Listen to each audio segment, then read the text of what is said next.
Avant d'aller plus loin, il faut que je vous pose une question. Est-ce que vous pensez qu'il est possible de vendre sa connexion à tonton Lucie? Est-ce que c'est on va dire, c'est des fables, ce sont des histoires, ou au contraire, vous pensez que c'est une réalité, c'est vraiment quelque chose de concret?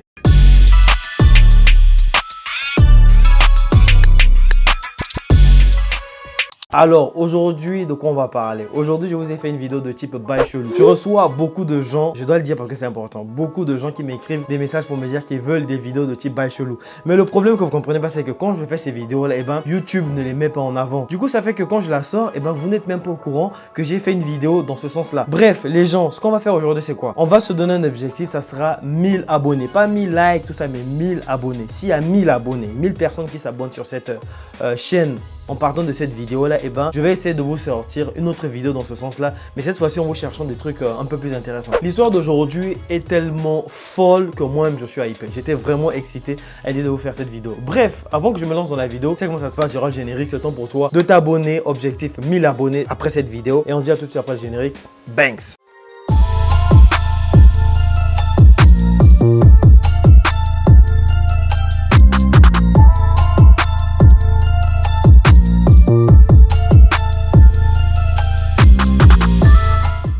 Alors, les gens, on va faire quoi? Comment commencer par vous raconter cette fois l'histoire? Tout a commencé quand j'étais tranquillement chez moi en train de regarder un clip vidéo. De base, je suis pas fan de musique, mais bon, il arrive que j'en regarde. La personne dont je vais vous parler aujourd'hui, c'est une personne que vous connaissez pour la plupart, mais que vous ignorez. Mais vous inquiétez pas, tout le long de la vidéo, vous allez vous dire, mais c'est qui, c'est qui, c'est qui? Et arrivé à une certaine partie de la vidéo, vous allez dire, ah mais oui, je la connais. J'étais donc en train de regarder le clip de Cardi B, WAP. Et je suis parti de cette personne-là. J'ai commencé par cette personne-là, j'ai commencé à fouiller qui elle était, qu'est-ce qu'elle faisait. La fille dont je vais vous parler aujourd'hui s'appelle Sukihana. Pourquoi elle s'appelle Sukihana? Sukihana, c'est un nom qu'on lui a donné quand elle travaille dans un restaurant de sushi, je pense. Il y a un gars, un client qui a dit qu'elle avait le goût du Sukihana. C'est une anecdote assez bizarre parce que comment tu sais qu'elle a ce goût-là? Mais enfin bref, on va continuer. Cette fille-là, depuis qu'elle est petite, elle est fan de rap. Son rêve ultime, c'est de devenir une rappeuse. Ses parents lui ont inscrit dans une école de musique. Et dès le bas âge, sa mère commençait déjà à écrire ses premiers textes. Sa mère écrivait les textes, elle donnait à la petite et la petite les rappait. Et même pour se faire un peu d'argent, elle allait rapper dans le ghetto et on lui donnait de l'argent. On peut dire tout ce qu'on veut sur Sukihana, mais on peut pas lui enlever un truc. C'est son côté entrepreneur, son côté hustler. Elle dit ça tout le temps, c'est une hustler. Hustler, c'est ces gens-là, on va dire, comment vous résumer ça en quelques mots? C'est ces gens-là qui sont prêts à tout pour réussir. Sukihana, son but ultime, c'est de devenir une rappeuse à succès. Le problème, c'est que Sukihana, personne ne la connaît. Et donc, elle se dit, moi, je suis fan de musique et j'aime beaucoup faire de l'humour. J'aime bien faire rire les gens. Donc, comment je peux faire pour utiliser ces deux aspects-là de ma personnalité pour me faire de l'argent et me faire connaître? Quand tu as envie de devenir connu, c'est simple, tu vas sur les réseaux sociaux. Elle a donc décidé de créer qu'on appelle ça, sa chaîne YouTube et ensuite son compte Instagram. Et donc, c'est parti de là. Elle a commencé à poster des freestyles constamment et ça marchait plutôt bien. Les gens aimaient bien ce qu'elle faisait, d'autant plus qu'elle était assez drôle. Un jour, frappée par un éclair de génie, elle a décidé de remixer un son de Kodak Black. Elle a remixé le son et elle l'a appelé Kodak Snake. Le problème, c'est que j'ai fouillé et j'ai pas trouvé cette chanson-là. Je sais pas pourquoi, peut-être qu'ils l'ont effacée. Mais enfin bref, tout porte à croire que son succès est né à partir de là. Déjà, ça marchait bien sur elle, sur les réseaux sociaux. Mais quand elle a sorti ce son-là, ça lui a donné une certaine, comment on va dire ça, popularité. Après cette chanson-là, et vu qu'elle faisait parler d'elle, elle disait toujours un truc, c'est que elle est prête à tout pour réussir. Elle est prête à faire ce qu'il faut. Elle a le talent. Et donc, si les gens parient sur elle, ils ne seront pas déçus. Quelque temps après, Sukihana disparaît complètement. On ne parle plus de Sukihana. Et un jour, elle réapparaît avec une vidéo qui va complètement tout exploser. Je pèse bien mes mots, tout exploser.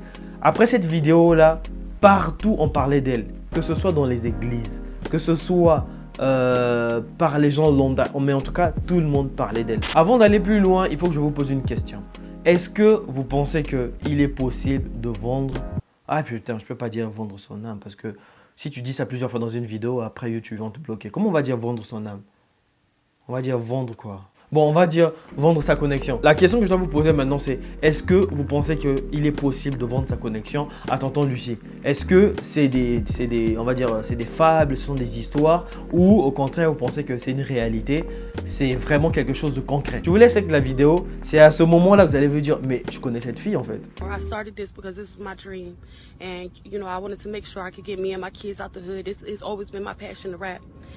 A while ago, I had signed a contract, and I didn't know nothing about the business or this game out here. And just right now, I'm realizing that I signed my soul. I sold my soul to the devil. I signed myself to the devil. Oui, oui. On me signale dans l'oreillette qu'il y a des gens qui sont en train de regarder la vidéo en ce moment qui ne sont pas abonnés et qui n'ont même pas liké. Les gars, vous êtes des ouf ou quoi? Likez, wesh. Likez. I don't even own myself no more. I sold my soul to the motherfucking devil, and I done prayed. I prayed and I prayed and I prayed. You know, and it's just like, I don't know if God can get me out of this, you know, and it's just like to the point where I don't even know, like I can't. I just want to say I'm sorry to my fans. I know y'all love me. I know y'all believe in me, but I can't. I didn't know what I was doing back. Dans cette vidéo, on entend clairement Sukihana dire qu'elle a vendu sa connexion au petit bonhomme sous terre parce que c'était difficile pour elle et elle n'en pouvait plus et que elle a rajouté quoi dans cette vidéo? Attendez que j'essaie de me remémorer parce que j'ai rien sur moi, j'ai rien écrit, tout est juste dans ma tête. Elle a dit oui, je prie tous les jours pour que Jésus me reprenne et ses paroles sont vraiment fortes. Et donc la vidéo s'arrête là. Comme tout le monde, j'ai vu la vidéo, c'est passé, plus personne ne parlait de cette histoire-là. Ce n'est que longtemps après, je me suis dit, mais tiens, qu'est donc devenue cette fille? Et donc, j'ai commencé à faire des recherches, j'ai fouillé et je suis tombé sur Sukihana. Je vous laisse avec une photo. Regardez bien la photo là et après on revient. 50 bands right here. Big money, all 20s, bitch. I like my shit green. I like my shit pink. My 50s pink like this pussy. And I like my motherfucking shit's blue. Quand vous regardez cette vidéo, vous vous rendez compte que la vie de Sukihana a complètement changé. Elle est passée de la fille qui est en train de pleurer parce qu'elle avait dealé sa connexion au petit bonhomme sous terre à la fille qui est posée financièrement et voilà, elle a tout ce qu'il faut. Est-ce que vous pensez que le fait qu'elle ait fait cette chanson de Kodak Black et qu'elle ait dit qu'elle est prête à tout pour percer, et ben ça a fait qu'il y a une personne dans le business de la musique qui se soit intéressée à elle, qui a décidé de lui faire signer avec le petit bonhomme sous terre pour la rendre riche. Parce que là, on voit qu'après cette vidéo-là, elle est devenue super riche en fait. Le truc avec elle, c'est que ça ne s'arrête pas seulement là. Elle est allée bien plus loin. Après avoir fait cette vidéo buzz, je l'ai donc revu quelques temps après avec beaucoup d'argent et ensuite je l'ai revu dans une émission de télé-réalité qui marche plutôt bien en state. Ça s'appelle Love and Hip Hop. What was the reason? I just explained the reason. What was the reason, bitch? I don't need to explain myself to you. What was the reason?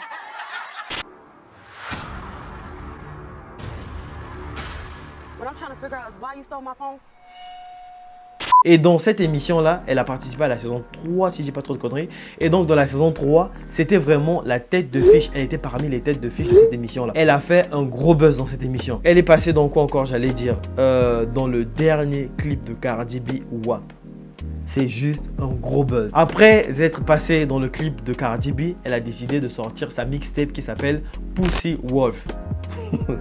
J'ai oublié de dire un truc, c'est que cette fille-là parle H24 de son Scooby-Doo. Quand je dis Scooby-Doo, vous comprenez que je parle de son entrejambe. Cette meuf-là est vraiment décomplexée sur ce qui concerne le Scooby-Doo. Elle en parle H24. Pour faire le petit résumé de la carrière de Sukihana, on peut dire que la meuf a complètement percé. Est-ce que vous pensez que c'est dû au fait qu'elle ait dealé sa connexion au petit bonhomme sous terre, ou vous pensez que, ben pas du tout, c'est juste, comment dire ça, de la chance? Parce que, faut que je rappelle encore, quand ça a commencé cette histoire-là, eh ben, c'est parti d'une vidéo. Elle a fait une vidéo qui a buzzé. Après, elle a maintenant beaucoup d'argent. Ensuite de ça, elle est passée dans une émission. Après, elle est dans le clip de Cardi B. Elle sort sa mixtape. Tout marche pour elle en fait. Tout marche pour elle. Mais il y a un truc que j'ai oublié de vous dire, c'est que Sukihana, on lui a demandé. Man, that's crazy. And I'm not gonna lie, like I found out about you maybe like last year. You know, you released this video, well, you put this video out on Instagram about you know, this bad deal that you had. And I think around that time you had 500,000 followers. And it went viral. I mean, everybody was picking this video up. Dans cette interview, on lui demande, Sukihana, il y a à peine quelques mois, tu as fait une vidéo où tout le monde a vu que tu étais vraiment en larmes, en train de regretter le fait que tu aies dealé ta connexion au petit bonhomme sous terre.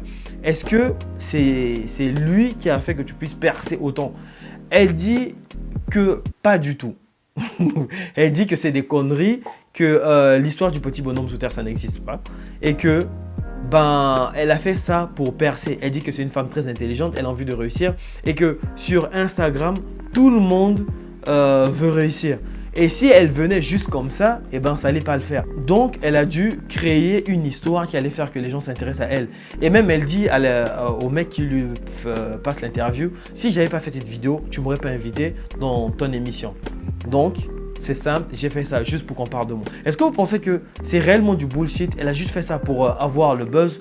Ou vous pensez que c'est réel, elle a vraiment dealé son âme avec tout ce que je vous ai montré là? Je me suis dit, tiens, est-ce que ce serait pas mieux que je retrouve la vidéo? Parce que la vidéo sur le net, on voit ça dure 1 minute. Et il y a un truc qui est très intéressant, c'est qu'elle-même, elle dit que la vidéo, il faut la regarder en entier parce que dans cette vidéo-là, elle donne des conseils à ceux qui veulent se lancer dans cette industrie-là, de la musique, du rap, des bails comme ça. J'ai fouillé et vous avez la chance, j'ai retrouvé la vidéo. Cette vidéo-là, je vous la laisser. Je sais pas si je pourrais traduire tout, mais enfin bref, moi, je suis une tannée en anglais, je comprends pas bien l'anglais. Mais bon, enfin bref.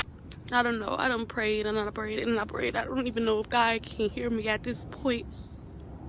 But I just made the biggest mistake that I ever made. And I just hope, if you're an artist,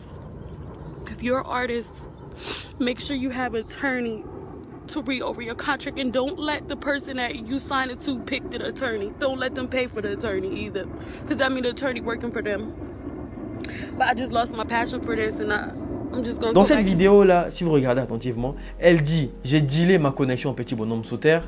Je regrette d'avoir fait ça. Je prie tous les jours pour que Jésus me récupère. C'est difficile, je regrette d'avoir fait ça, blablabla. » Et elle continue. Cette partie-là, c'est la partie que les gens ont pris. Sauf que la meuf continue de parler. Elle dit, quand vous voulez passer un deal avec une maison de disques ou une maison, je sais pas moi, de production, des trucs comme ça, là, venez avec vos avocats. Ne venez pas avec les avocats de la maison de disques parce que ces avocats-là travaillent pour la maison de disques. Ils sont pas là pour vous. Donc, venez avec vos avocats. Et donc, quand tu regardes cette histoire, tu te dis, tiens, si c'est une histoire de deal avec le petit bonhomme sous terre, je vois pas ce que viendrait faire un avocat dans cette histoire. Le petit bonhomme sous terre, il n'a pas besoin d'avocat. Il te présente les choses, soit tu es d'accord, soit tu n'es pas d'accord. Mais quand tu regardes bien, on a l'impression que ça parle pas du tout de petit bonhomme sous terre. Le gars qui lui passe l'interview insiste, il dit, mais dans ta vidéo, tu parles de façon légale de deal. Genre, si tu veux signer un contrat, il faut avoir des avocats, il faut bien regarder le contrat, tout ça. Mais sauf que tu parles de Jésus. Qu'est-ce que Jésus a à faire avec ce genre de deal? Tu dis bien que tu as dealé ta connexion au petit bonhomme sous terre, mais que vient chercher Jesus dans cette histoire? Parce que tu dis que tu regrettes d'avoir fait ça, tu pries tous les jours pour que Jesus te récupère auprès de lui. Qu'est-ce que ça vient chercher dans cette histoire? Elle balaie ça du revers d'une main en disant non, mais c'est des conneries, c'est juste pour le buzz, faites pas attention à ça, blablabla. Et voilà, elle tourne la page sur cette histoire-là. Je me suis dit non, cette histoire est bizarre, je vais continuer à chercher. Je suis tombé sur, comment on va dire ça, un live qu'elle a fait il y a très longtemps aussi. Et dans ce live-là, il y a un gars, vu que cette histoire elle a fait un buzz énorme, qui lui repose la question. Il lui demande, est-ce que tu as vraiment dealé ta connexion au petit bonhomme sous terre? Parce que quand on suit ton parcours, si on voit bien, ta réussite vient en grande partie du fait que tu aies fait cette vidéo-là qui a fait parler de toi partout dans le monde. Est-ce que c'est vraiment le petit bonhomme sur terre qui t'a aidé? People think that I'm a firm believer in God. Like I love God. I always thank Him every day that me, my children, and my family got to be where we at right now. But if I sold my soul to the devil, I know people do that, but what the fuck did I get out of it? Like, I'm still working hard as fuck out here to show people who I am. Elle dit, moi je l'ai pas fait, mais je connais beaucoup de gens qui l'ont fait. C'est bizarre parce que il y a quelques temps, elle disait dans une interview que c'est des conneries, ça n'existe pas, voilà, blablabla. Et là, elle revient en disant que elle ne l'a pas fait, mais elle connaît des gens qui l'ont fait. En gros, qu'est-ce qu'il faut comprendre? C'est qu'elle reconnaît ce truc-là. Et ce truc-là, pour elle, ça existe en fait. Donc, c'est un peu bizarre. Est-ce qu'elle dit la vérité? Est-ce qu'elle ment? That is the question. C'est à vous de me dire si vous croyez à son histoire ou si, voilà quoi. Est-ce que c'est vraiment vrai qu'elle a dealé sa connexion petit bonhomme sous terre ou c'est pas du tout vrai. Elle a juste la chance et puis ça a marché pour elle. Mais je peux pas vous laisser comme ça. Il faut que je vous dise la vérité. J'ai longuement fouillé des trucs sur cette fille-là et je suis tombé sur plein de trucs parce que cette femme-là, comme je vous ai dit, elle veut à tout prix réussir. Quand elle a commencé sa carrière, elle avait 2 gosses. Elle a mis au monde à l'âge de 18 ans. Et ensuite, elle a eu un 3e gosse. Et alors, je fais cette vidéo, elle a 4 gosses.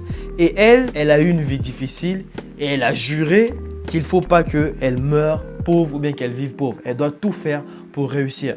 Ce qui s'est passé avec cette femme-là, c'est que quand elle est passée à Love and Hip Hop, elle avait la fame, elle était connue, mais elle vivait dans un petit appartement avec ses enfants. C'était difficile. Et je vous ai aussi dit que cette femme-là, elle aime montrer son Scooby-Doo. Elle est décomplexée sur ces choses-là. Il y a de cela quelques temps, on connaît ce qui s'est passé avec le monde. Il y a eu une grosse pandémie et plus personne ne pouvait travailler.